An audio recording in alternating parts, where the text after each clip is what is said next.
नमस्कार दोस्तों। 1 सितंबर 2023 आज से शुरू होता है मेरा बैंक निफ्टी का 30 दिन का चैलेंज। इस चैलेंज के अंतर्गत मैं हर रोज़ एक ट्रेड लूँगा एक लॉट से। कोशिश करूँगा कोई भी ओवर ट्रेड ना हो और हर ट्रेड में जो एसएल रहेगा वो 25 पॉइंट्स का रहेगा। अगर एसएल हिट होता है तो 25 पॉइंट्स का एसएल लेके मैं निकल जाऊँगा, और जिस ट्रेड में एसएल हिट नहीं होता, ट्रेड हमारी डायरेक्शन में चलता है, उसमें मैं 100 पॉइंट्स तक वेट करूँगा, उससे पहले नहीं निकलूँगा। तो ये R2R रेशियो मेंटेन रहेगा। आज पहला दिन है और यहाँ पे देख सकते हैं कि जो कैपिटल मैंने डाली वो 21,050 रुपये है। तो ये स्टार्टिंग कैपिटल है जो महीने के पहले दिन है। पूरे महीने डिसिप्लिन के साथ ट्रेड करने की कोशिश की जाएगी और उसके बाद महीने के लास्ट में देखा जाएगा कि ये जो कैपिटल है वो बढ़ता है या घटता है। मार्केट की अगर मैं इस समय बात करूँ, इस समय 9:30 हो रहे हैं। एक डिसिप्लिन का एक पार्ट ये भी है कि ट्रेड बहुत जल्दी नहीं लेना। मैं 10 बजे तक लगभग वेट करता हूँ, उसके बाद ही ट्रेड लेता हूँ। मैं व्यू की बात करूँ तो 5 मिनट के टाइम फ्रेम पे अगर आप देखेंगे तो ये डाउन की तरफ ही चल रहा है मार्केट।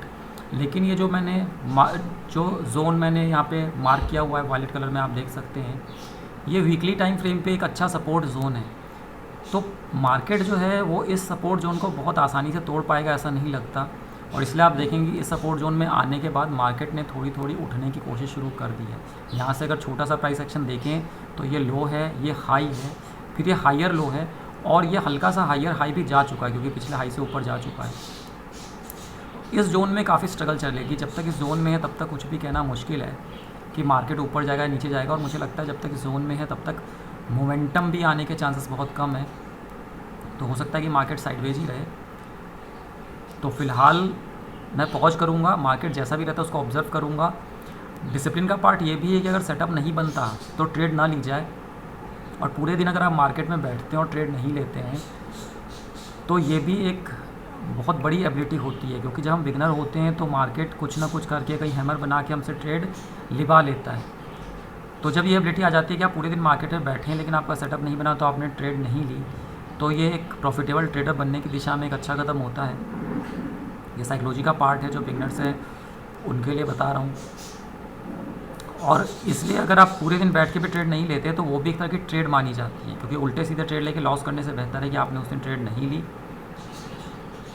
तो मैं वेट करूँगा, अगर कोई सेटअप बनता है ट्रेड लेता हूँ तो मैं आपको शो करूँगा, और फ़िलहाल के लिए मैं पॉज करता हूँ। प्राइस अगर देखा जाए तो एक ये तो मेन सपोर्ट जोन है ही वायलेट वाला, लेकिन 44,100 ये जो लेवल है, देखिए यहाँ से नीचे जाता है, ये यहाँ से नीचे गया, और ये 43,900 इस जोन के बीच 200 पॉइंट के बीच फंसा हुआ है। फिर जब ये यहाँ पे गया तो यहाँ से रिजेक्शन आई है, थोड़ी सी रिजेक्शन आई है। 5 मिनट की कैंडल पे तो ज़्यादा नहीं दिख रही, लेकिन अगर मैं 1 मिनट की कैंडल पे शिफ्ट होता हूँ तो यहाँ पे क्लियर कट हैमर है। तो यहाँ से भी चांस है कि प्राइस जो है अभी ज़्यादा नीचे नहीं जा पाएगा, हो सकता है यहीं से उठे, या फिर ये हैमर का जो बॉटम है उसके थोड़ा नीचे आए एसएल वगैरह काटने के लिए, कि जिन लोगों ने यहाँ पर एंट्री ली होगी, और फिर प्राइस वहाँ से ऊपर उठ जाए, क्योंकि प्राइस जो है वो इसी रेंज में। तो अगर प्राइस यहाँ से ऊपर उठता है तो फिर इधर तक जाने के चांसेस है जिस रेंज में फंसा हुआ है। लेकिन मैं यहाँ पे एंट्री इसलिए नहीं लूँगा क्योंकि मेरे सेटअप में जो एंट्री है वो 5 मिनट के टाइम फ्रेम पे बनती है। 5 मिनट के टाइम फ्रेम पे मुझे हैमर चाहिए, 1 मिनट के टाइम फ्रेम पे नहीं। तो जो 5 मिनट का टाइम फ्रेम है उसमें हैमर नहीं बना, ऐसा कुछ नहीं बना इस लेवल पे। अगर छोटे कैंडल बनते 5 मिनट टाइम फ्रेम पे यहाँ आता और इसी लेवल पे हैमर बनता तो मैं एंट्री लेता, लेकिन क्योंकि ऐसा नहीं हुआ है तो मैं यहाँ पर एंट्री नहीं लूँगा। बस मैं यहाँ पे ये बता रहा हूँ कि यहाँ पे अगर एक रेक्टेंगल में मार्क करूँ तो मैं बता रहा हूँ कि हमें यहाँ पे ये ध्यान रखना होगा कि इस जोन के अंदर ये जो जोन है लगभग 200 पॉइंट का, प्राइस इसी के अंदर मंडरा रहा है। तो जब तक इस जोन को अच्छे से प्राइस तोड़ नहीं देता तब तक एंट्री का कोई मतलब नहीं। हाँ, यहाँ पे 5 मिनट की कैंडल से एक हैमर बनता तो मैं एंट्री ज़रूर लेता, क्योंकि 200 पॉइंट का यहाँ पे जाने के चांसेस हैं। इंडाइसिस में 200 पॉइंट जाएगा तो 100 पॉइंट तो दिन में मिल ही जाना चाहिए। लेकिन क्योंकि 5 मिनट की कैंडल पे ऐसा कुछ नहीं हुआ तो मेरे सेटअप के हिसाब से मैं यहाँ पर एंट्री नहीं लूँगा। तो अभी देखते हैं प्राइस यहाँ से उठ के इधर ऊपर जाता है या नीचे तोड़ता है इस सपोर्ट को। फिलहाल के लिए पॉज करता हूँ, जैसा भी रहेगा आगे आपको शो करूँगा। देख सकते हैं कि ये जो जोन है इसने फेक ब्रेकडाउन दिया, उसके बाद प्राइस कितना ऊपर उठ गया। जब हम बिगिनर होते हैं तो ऐसे में क्या होता है कि दिमाग ख़राब होता है कि ये जो प्राइस है जा रहा है, हम इसमें कैप्चर नहीं कर पाए प्रॉफिट, तो वो FOMO, fear of missing out हो जाता है और फिर यहाँ कहीं कोई बड़ी कैंडल बनी, इसके बाद हम एंट्री कर जाते हैं।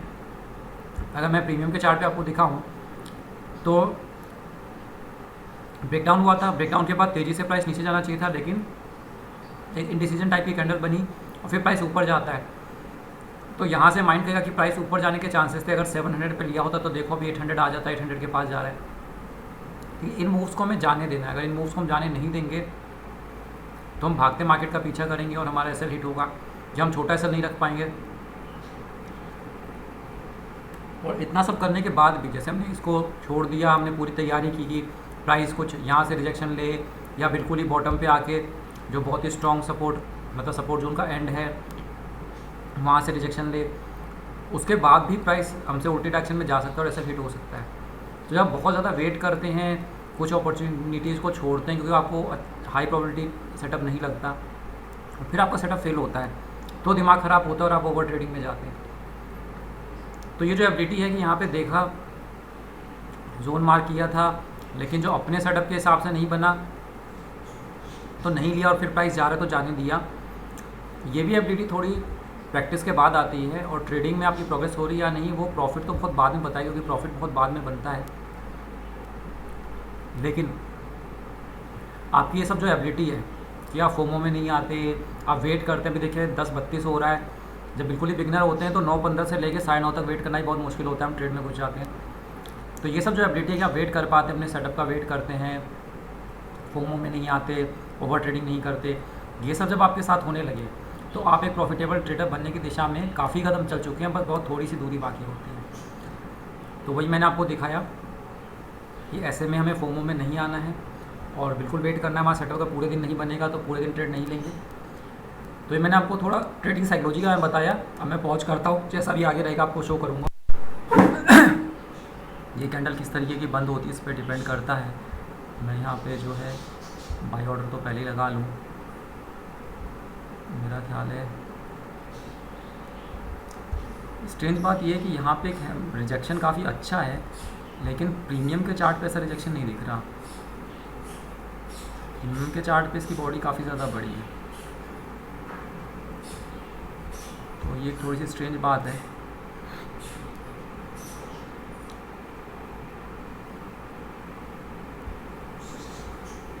तो खैर मैं इसको 400 रुपये पे बाई कर लेता हूँ, 400 पे बाई का ऑर्डर लगा देता हूँ।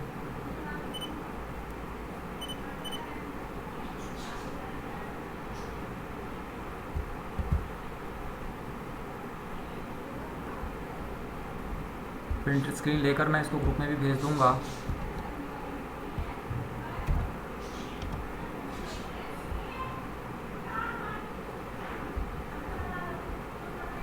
और एसएल के लिए टाइप करके रख लूँगा।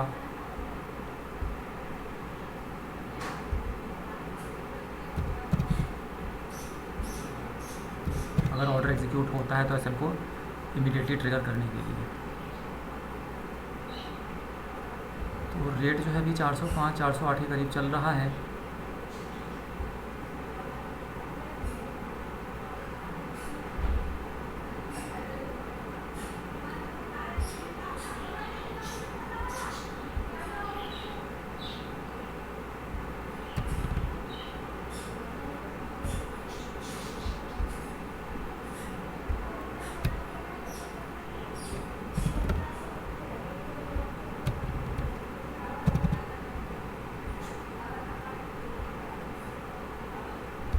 तो यहाँ पे मैंने लॉन्ग पोजीशन टूल बार लगा लिया है। अब मैं पॉज करता हूँ, अगर ऑर्डर एग्जीक्यूट होता है तो आपको शो करूँगा।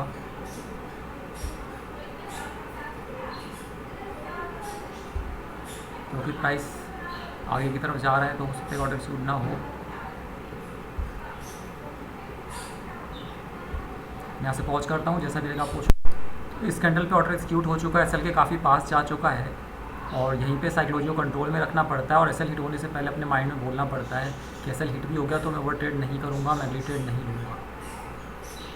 तो यहाँ पे साइकोलॉजिकल कंट्रोल की बहुत ज़रूरत पड़ती है, क्योंकि देखिए एसएल के पास जा चुका है। माइंड तो ये एक्सपेक्ट करता है कि यहाँ पे आपका ऑर्डर एग्जीक्यूट हो, यहीं से भाग जाए लेकिन ऐसा कोई ज़रूरी नहीं। और जैसे कि मैं एसएल कम रख रहा हूँ 25 पॉइंट का ही, तो इसीलिए ज़्यादा बार क्या है सेल हिट होंगी, कम बार जो है वो मेरे डायरेक्शन में जाएगा, लेकिन जब भी जाएगा तो 100 के टारगेट पे मैं निकलूँगा तो ज़्यादातर लॉसेस को कवर कर देगा। तो अब ऑर्डर एग्जीक्यूट हो चुका है, तो मैं यहाँ से पॉज करता हूँ, जैसा भी रहेगा आपको शो करूँगा। देखिए 20 पॉइंट का प्रॉफिट आया है। यहाँ पे 400 के ऊपर जाने के लिए काफ़ी स्ट्रगल कर रहा था, फिर एकदम से 1 मिनट की कैंडल में गया। अब ये जब लौटने लगा है तो अगर बिगनर माइंड है, साइकोलॉजी के में समझ नहीं है, तो माइंड क्या पे निकल जाओ, यहाँ 400 पे निकल जाओ या कम से कम एसएल को थोड़ा कम कर लो। लेकिन ऐसा करना हो सकता है एक ट्रेड में प्रॉफिटेबल हो जाए, हो सकता है कि अभी मैं एसएल कम नहीं कर रहा है आके मेरा एसएल हिट कर दे, लेकिन लॉन्ग टर्म में वो लॉस में ही रहेगा। तो इसीलिए हमें अपने एसएल का वेट करना है, ताकि जिस दिन एसएल हिट हो थोड़ा सा एसएल जाए, लेकिन जिस दिन टारगेट आए, क्योंकि हमें नहीं पता वो टारगेट के लिए यहाँ से भागेगा कि यहाँ की भागेगा कि यहाँ की भागेगा कि एसएल हिट करके भागेगा। जिस दिन भी टारगेट की दिशा में जाए तो हम 100 पॉइंट लें। तो इस तरीके से क्या होगा, हमारे पिछले 4 ट्रेडों का लॉस भी कवर हो चुका होगा।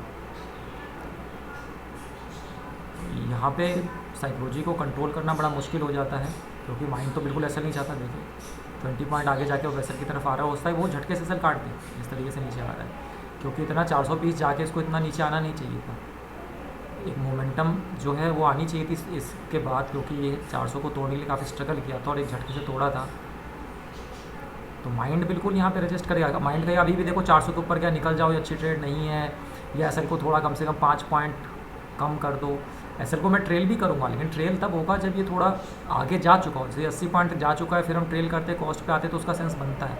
अगर अभी हम ट्रेल करते हैं तो इसका मतलब है फियर, हम अपना एसएल देने को तैयार नहीं, और एसएल देने को अगर हम साइकोलॉजिकली तैयार नहीं थे तो हमें ट्रेड में एंटर ही नहीं करना चाहिए था। तो ये साइकोलॉजी आपको बताने के लिए, रियल टाइम में चलती ट्रेड में साइकोलॉजी माइंड में कैसे क्या चलता है, मैंने आपको बताने के लिए रिकॉर्डिंग ऑन की थी। अभी पॉज करता हूँ, आगे एसएल हिट होता है, टारगेट आता है, जो भी रहेगा मैं आपको शो करूँगा। अब जो मैं एसएल को 5 पॉइंट कम कर दूँगा, तो अभी जो एसएल है वो 375 पे लगा है, मैं इसको 380 पे कर दूँगा।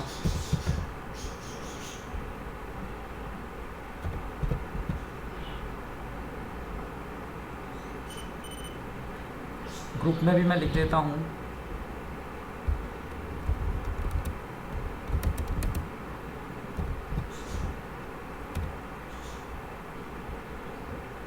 क्योंकि आप देखिए इसका एक लॉजिकल रीज़न है, फियर नहीं। जब नीचे आया था तो यहाँ तक आया था, और फिर इधर एक मोमेंटम आई, फिर नीचे आया, एक हैमर सा बना, और फिर ऊपर की तरफ मोमेंटम आया जो कि इसी रेजिस्टेंस लेवल पे।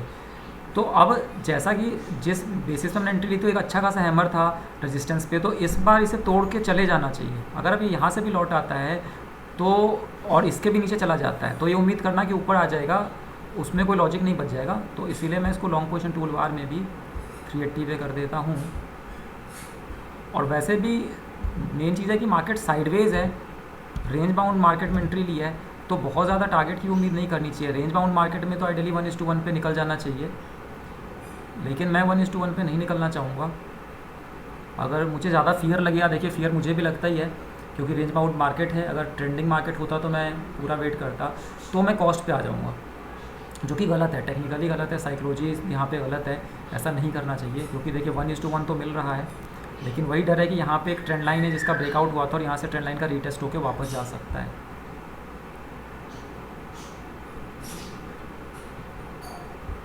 तो अभी जो है एसएल जो है 20 पॉइंट का हो गया है, जो कि पहले 25 पॉइंट का था। इसको मैं कॉस्ट पे आने के हिसाब से टाइप कर लेता हूँ।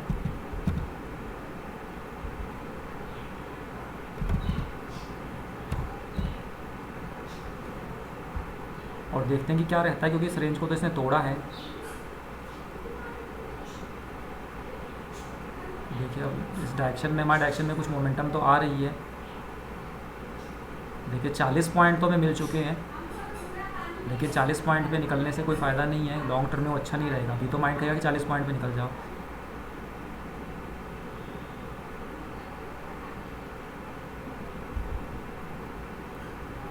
मोमेंटम तो अच्छी खासी आ रही है, लेकिन यही है कि ट्रेंड लाइन से, जब इस ट्रेंड लाइन के अगर नीचे क्लोज हो जाता है तो रुकने के चांसेस रहेंगे, मगर इस ट्रेंड लाइन से अगर रिजेक्शन ले लेता है और ऊपर की तरफ प्राइस जाता है तो थोड़ा सा डर वही है।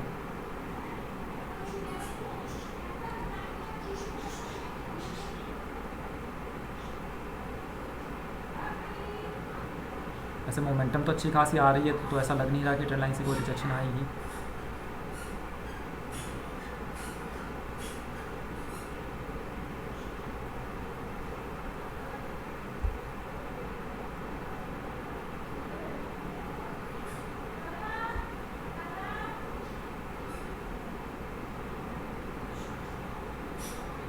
प्राइस अभी भी ऊपर जाने की कोशिश कर रहा है। ठीक है, मैं पॉज करता हूँ, जैसा भी रहेगा आपको शो करूँगा। मैं सर को 390 पे ट्रेल कर रहा हूँ। इसके रीज़न में कुछ तो फियर है, क्योंकि माइंड यही कह रहा है कि रेंज बाउंड जब मार्केट थी तो जो है 50 पॉइंट का प्रॉफिट बहुत था, ले लेना चाहिए था।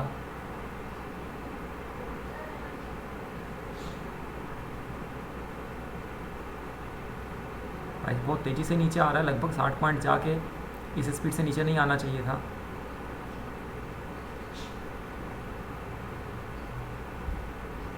तो ज़्यादा समय न गवाते हुए मैं 390 पे ट्रेल कर दूंगा एसएल को, ताकि अगर लॉस भी हो तो ज़्यादा ना हो। ग्रुप में भी मैंने डाल दिया है।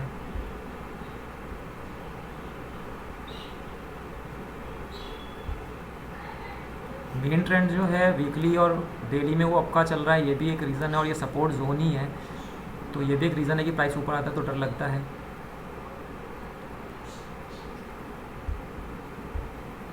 तो 60 पॉइंट जाके बहुत ही तेज़ी से ऊपर आया है।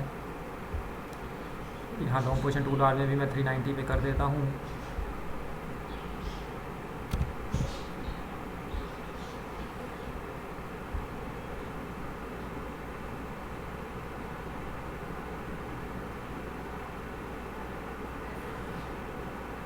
अब यहाँ पे एक हैमर बना है, इसके बाद प्राइस ऊपर जा रहा है, तो अब हमें कॉस्ट पे आ जाना चाहिए। तो मैं इसको मॉडिफाई करके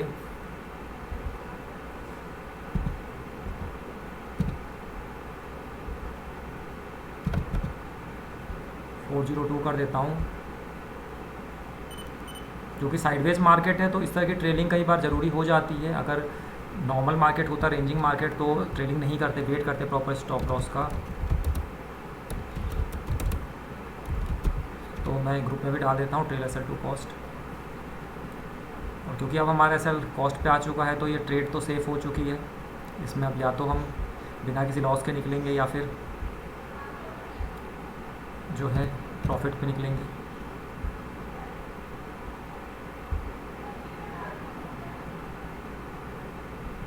देखते हैं अब किस तरीके से रहता है।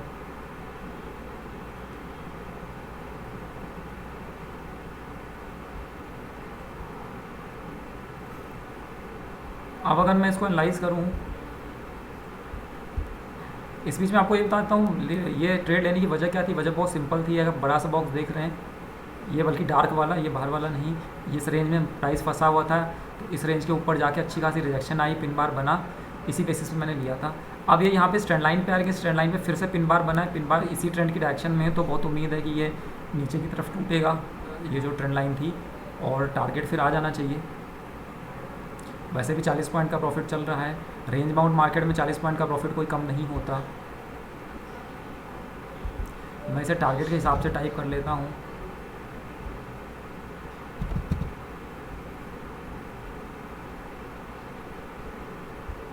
लेकिन क्योंकि रेंज बाउंड मार्केट में लिया है तो कम से कम प्राइस के हमें यहाँ पे आने का वेट करना पड़ेगा।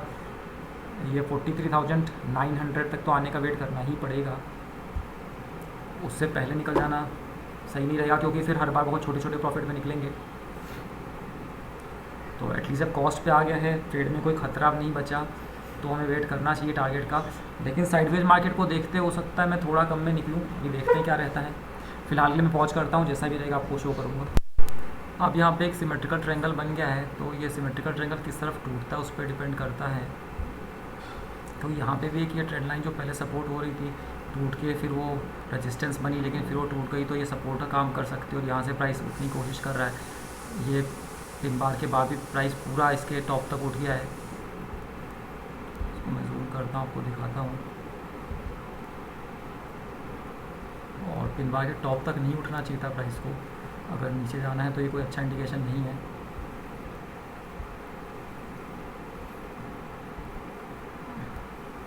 तो अगर ये सिमेट्रिकल ट्रायंगल नीचे की तरफ टूटता है तो इस डिसीजन पे कायम रहना कि टारगेट का वेट किया जाए, मेरी साइकोलॉजी के लिए थोड़ा सा मुश्किल होगा।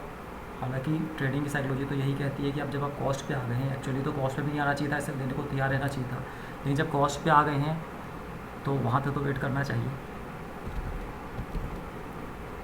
तो देखते हैं क्या रहता है। वैसे ये सिमेट्रिकल ट्रायंगल का जो ऊपर का हिस्सा है उसके आसपास ही प्राइस जो है मंडरा रहा है, नीचे की तरफ आसपास उतना है नहीं, नीचे की तरफ से रिजेक्शन भी अच्छी खासी आ रही है। तो पॉज करता हूँ, जैसा भी रहेगा आपको शो करूँ। यहाँ पे ऑप्शन बाइंग में टाइम डीके की भी प्रॉब्लम होती है कि ट्रेड जो वहाँ से हमने एंट्री ली थी वहाँ से, क्योंकि हमने पुट लिया है तो नीचे होना चाहिए, तो नीचे ही है, लेकिन काफ़ी देर से वो टारगेट तक नहीं जा पाया, तो टाइम डीके की वजह से जो है हो सकता है कि इंडाइसेस जो है हमारे एंट्री से नीचे गिरा है, लेकिन एसएल जो है वो इसमें हिट हो जाए प्रीमियम के चार्ट में, तो एक टाइम डीके की भी दिक्कत होती है। साइडवेज मार्केट और टाइम डीके को देखते हुए मेरा एक पॉइंट तो कह रहा है कि कम पे निकल जाओ, लेकिन वही माइंड के अंदर लड़ाई चल रही कि फिर साइकोलॉजी जो मेंटेन होनी चाहिए ट्रेड में वो किस तरीके से लर्न होगी। अभी तो फ़िलहाल एक अच्छा कैंडल बनता हुआ दिख रहा है। ये चीज़ मैं रिकॉर्डिंग ऑन कर देता हूँ ताकि मेरे माइंड में क्या चल रहा हो मैं आपको बता सकूँ, और आप जान सकें रियल टाइम में मार्केट जब चलता है उस कैंडल्स को देख देख कर माइंड में किस तरीके से थॉट आता है, ट्रेड को हम माइंड के अंदर किस तरीके से मैनेज करते हैं, साइकोलॉजी कैसी रहती है। ये 440 से ऊपर थोड़ा सस्टेन करे तो मैं कम से कम 10 पॉइंट भी आगे आ जाऊँ, क्योंकि ये 440 को क्रॉस नहीं कर पा रहा। यही एक यहाँ पे रेजिस्टेंस का लेवल है।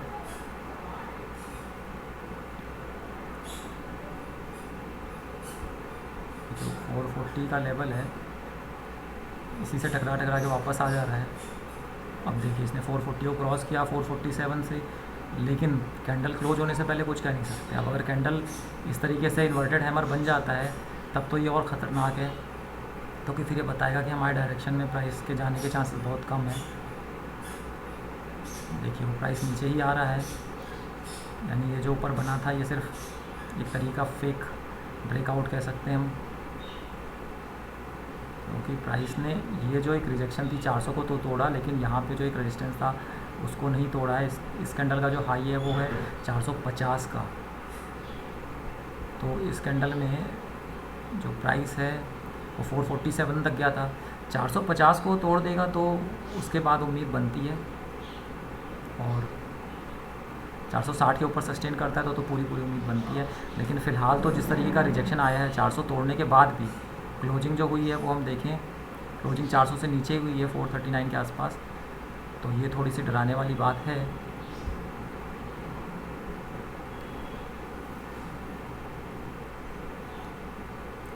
साइडवेज मार्केट में वैसे 1:1 में भी निकल जाना चाहिए, और 1:1 तो इस समय हमें आराम से मिल रहा है, क्योंकि 425 पे 1:1 होता है। इंडाइसेस के चार्ट में देखिए क्या सिचुएशन है। इंडाइसेस के चार्ट पे अगर मैं देखूँ तो पहला जो कैंडल है उसका जो बॉडी बड़ा है, दूसरे कैंडल की बॉडी छोटी है, तो उससे बाइंग साइड की मोमेंटम तो कम होती हुई लग रही है, लेकिन कुछ कह नहीं सकते, ये कैंडल कोई बड़ी सी बन जाए।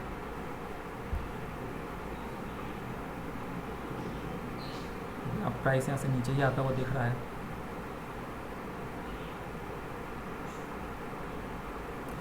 ठीक है, पॉज करता हूँ, जैसा भी रहेगा आपको शो करूँगा।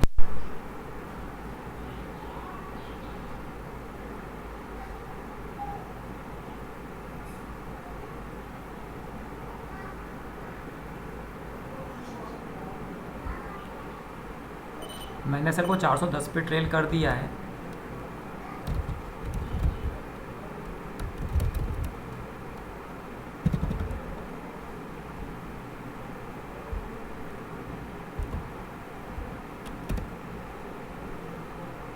ताकि अगर 410 पे से हिट भी होता है, ठीक है, अब ये इतनी तेज़ी से नीचे आया था, 400 को तोड़ नहीं पा रहा था, तोड़ा लेकिन रिजेक्शन लेके नीचे आ गया। फिर अगली कैंडल इसकी बॉडी, इस बड़ी कैंडल की बॉडी के अंदर ही हुई है, मतलब एक तरह का देखा जाए तो ये जिसे हरामी कैंडल कहते हैं वो है। तो यहाँ से भी अगर उठना होगा तो उठ जाएगा। अब इससे नीचे अगर आता है तो फिर तो कॉस्ट तक हिट करने के बहुत चांसेस बनते हैं, तो इसीलिए मैं 410 पे आ गया हूँ। और इससे क्या रहेगा कि अगर 10 पॉइंट का प्रॉफिट मिलता है तो अगले कुछ ट्रेड के जो टैक्सेस हैं, क्योंकि फिनविशा पे ब्रोकरेज नहीं लगती है, सिर्फ टैक्सेस लगते हैं, वो टैक्सेस कवर हो जाएंगे। मार्केट साइडवेज है, अगर मार्केट ट्रेंडिंग होता तो मैं पूरा वेट करता। दूसरी बात है सिर्फ साइडवेज की बात नहीं, साइडवेज में भी मैं यहाँ तक वेट करता, लेकिन जो मेन ट्रेंड है वो अब का ही है वीकली टाइम फ्रेम पे। और ये जो बड़ा ये वायलेट बॉक्स आप देख रहे हैं ये सपोर्ट का है जो वीकली टाइम फ्रेम पे। तो यहाँ से जब बाइंग साइड आती है, जब कॉल साइड में मोमेंटम आती है तो उसके बढ़ने के चांसेस ज़्यादा है। इसको देखते हुए मैंने इन चीज़ों को देखते हुए कि देखिए ये सपोर्ट पे वीकली जो सपोर्ट पे, उसके बाद यहाँ पे इसने 400 को इतनी देर स्ट्रगल करके तोड़ा लेकिन सस्टेन नहीं कर पाया, झटके से नीचे आ गया, फिर ये और नीचे आया। हो सकता है डराने के लिए एसएल काटने के लिए आया हो, लेकिन इसका अगली कैंडल इसकी बॉडी के अंदर बनी, तो अब अगर इसको ऊपर जाना है तो यहाँ पे अब नीचे आने का कोई मतलब नहीं बनता है। तो इसको देखते हुए जो है मैं 410 पे आ गया था। एक माइंड ये कह रहा है कि 1:1 पे निकल जाना चाहिए साइडवेज मार्केट को, और टाइम डिके को देखते हुए टाइम भी काफ़ी हो चुका है। अब हो सकता है कि 100 पॉइंट्स बाद में चला जाए, लेकिन एक माइंड कह रहा है कि टाइम डिके को देखते हुए जो मेजर ट्रेंड है वो अप का है, और ये काफ़ी नीचे भी आ गया है 400 को तोड़ने के बाद। 400 को स्ट्रगल करके तोड़ा, फिर तोड़ने के बाद मतलब एक तरीके का वो ब्रेकआउट है, तो मोमेंटम ऊपर आनी चाहिए थी, पर ये नीचे आ चुका है। इसको देखते हुए एक माइंड कह रहा है कि 1:1 पे निकल जाना चाहिए। लेकिन फिर जो दूसरा माइंड है वो ये भी कह रहा है कि थोड़ा और वेट करो, क्योंकि हर ट्रेड में जल्दी निकलेंगे तो बड़ा प्रॉफिट किसी में भी नहीं ले पाएंगे, फिर लॉसेस कवर नहीं होंगे। तो अब ये लॉन्ग पोजीशन टूल बार में जो है कॉस्ट से ऊपर की एसएल नहीं शो होती है, तो मैं यहाँ पर 410 के आसपास जो एक ये ब्रश टूल बार से निशान बना देता हूँ कि अब हमारा प्रेजेंट का एसएल है। और अगर भी यहाँ से उठता है और 460 तक जाता है तो फिर 100 पॉइंट्स आने के पूरे चांसेस है, क्योंकि फिर ये जो नीचे आया था ये डराने के लिए आया था।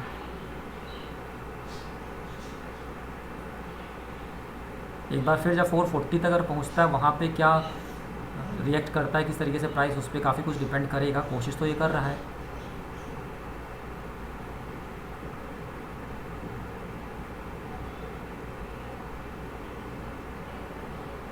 ठीक है, मैं पहुँच करता हूँ, जैसा भी रहेगा आपको शो करूँ।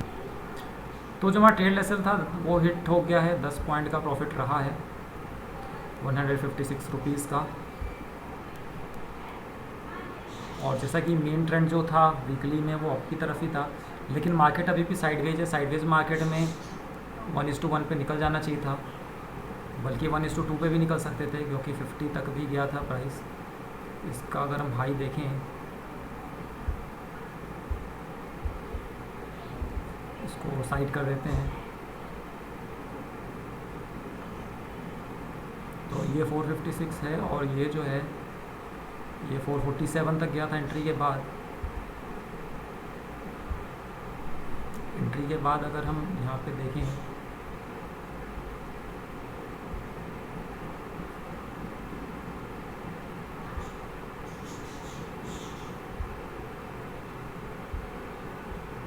अगर मैं इसको यहाँ पे स्क्रॉल करूँ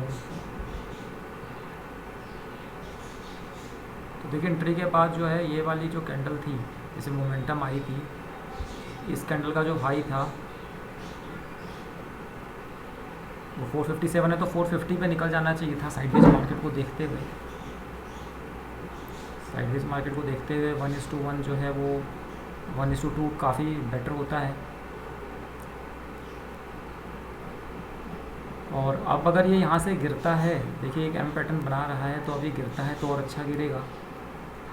लेकिन एक ट्रेड जब हो चुकी है, उस ट्रेड में जब साइकोलॉजी कंट्रोल में नहीं रही, एसएल तक वेट नहीं कर पाए कि एसएल हिट हो। अभी भी देखिए ओरिजिनल एसएल जो था वो 75 का था, और 75 तो हिट नहीं हुआ है, 399 से प्राइस उठने की कोशिश कर रहा है।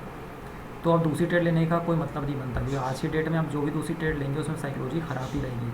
माइंड कहेगा कि अब देखो एम पैटर्न बन रहा है, ये बन रहा है, वो बन रहा है, फिर से एंट्री ले लो, तो प्राइस तुम्हारा डायरेक्शन में चला जाएगा। लेकिन ये जो हैमर था ये प्रॉपर, ये देखिए रेजिस्टेंस लेवल पे प्रॉपर हैमर बना था, तो यहाँ की एंट्री जायज़ थी।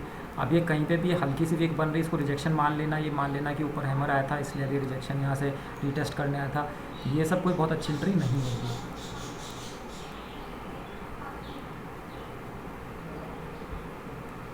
तो आज के लिए इतना ही, और एक्सेल एंट्री बहुत ज़रूरी होती है। तो यहाँ पे ऑर्डर्स को देखते हुए मैं एक्सेल में एंट्री कर देता हूँ।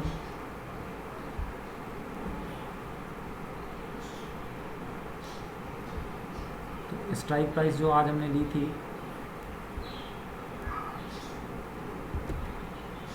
वो स्ट्राइक प्राइस थी 44,400 की पुट, 400 की पुट। इसको हमने 400 पे बाई किया था और इसको हमने 410 पे सेल किया है। 410 रुपये 45 पैसे है, तो 410 ले लेते हैं राउंड ऑफ करके। रीज़न जो था ये प्रॉफिट लॉस अमाउंट ये सब तो आगे मैं फिल कर लूँगा। रीज़न जो है, रीज़न था हैमर एट रेजिस्टेंस। अब यहाँ पे इमोशन क्या थे, फियर, उसके बाद एग्जिट एट 1:2 इन साइडवेज मार्केट। लेकिन साइडवेज मार्केट के हिसाब से आज की जो एंट्री थी, जो एनालिसिस थी, वो बहुत सही थी, तभी वो 1:2 तक गया था। तो आज का जो है यहाँ पे अगर हम पोजीशन देखें तो आज 156 रुपीज़ का प्रॉफिट है। इसको मैं यहाँ पे लिख देता हूँ।